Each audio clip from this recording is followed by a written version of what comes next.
think you called me a liar on national TV. What? I think you called me a liar on national TV. Let's not do it right now. You want to have that discussion, we'll have that discussion. You called me, you told me. All right, let's not do it now. I don't want to get in the middle of it. I just want to say hi, Bernie. Yeah, good. Tom Steyer is absolutely my favorite part of that whole exchange. Hey, Bernie.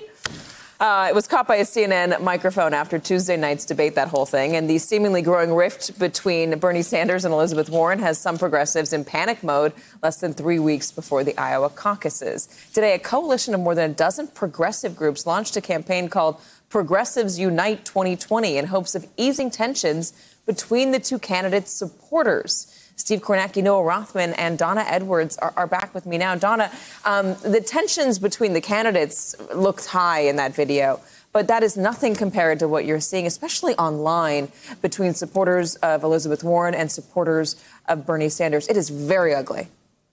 Well, I mean, I've been seeing that, too, and even in my social media traffic. What I will say is, the hot mic aside, I actually thought that Elizabeth Warren really dealt effectively with this question of a woman's electability during the actual debate. And I think that, you know, it's going to be really important for progressives to come together, but for Democrats to come together after a really contentious campaign season if we all are united behind the idea that we have to defeat Donald Trump. And I think that becomes increasingly more difficult to the extent that these tensions continue. Donna, they knew, though, that they were still on mic. I mean, they're aware that when you have a microphone on, you got to assume somebody is recording. Well, you know, I mean, they knew or they didn't know.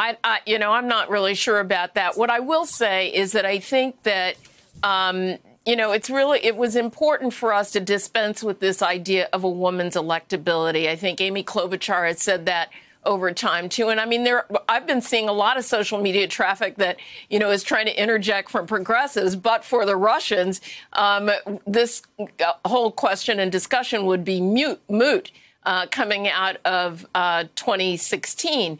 But you know, understandably, there are tensions. I mean, Elizabeth Warren and Bernie Sanders are fighting over some of the same voters. And so I fully expect that. But Joe Biden and Pete Buttigieg and Amy Klobuchar are also fighting over some of the same voters.